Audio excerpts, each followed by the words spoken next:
YouTube recently featured one of my old videos. I did it a year ago. It was about the link between the MMR vaccine and autism.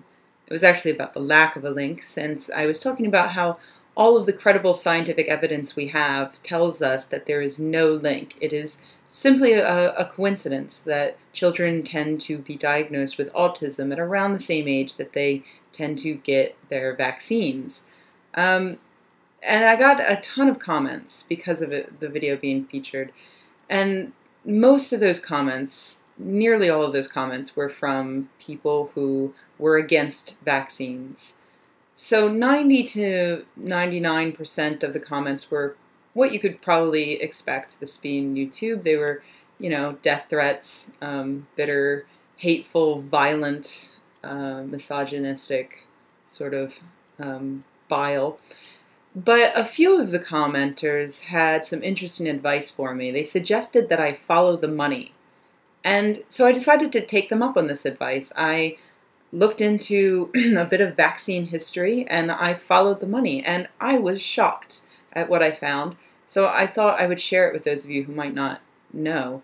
You see, back in 1995, there was a researcher who filed a patent claiming that Crohn's disease, which is this intestinal disorder, could be diagnosed by finding measles in bowel tissue. See, he had this hypothesis that the MMR vaccine actually caused Crohn's disease and autism. And in his patent, he suggested starting a company to offer diagnostic tests based on his hypothesis, which he estimated would make up to £72.5 million a year.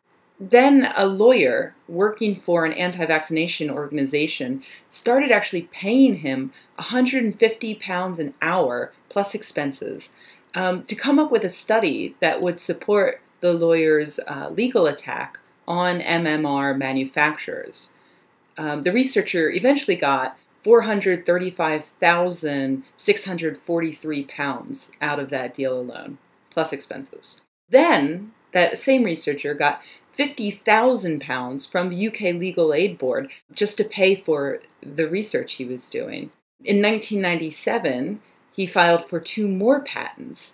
One was for products that would treat both autism and inflammatory bowel disease, and the other was for a single measles vaccine.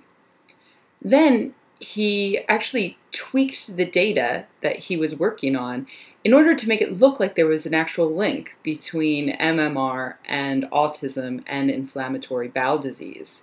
He then published his paper in 1998 and had a big press release immediately afterwards in which he told everyone to stop taking the MMR and to start using single vaccines, which he had just filed a patent for. What are the chances? A few days after that press conference, he met up with business partners and medical school managers in order to discuss forming a company that would develop products based on his MMR claims, based on his faulty research.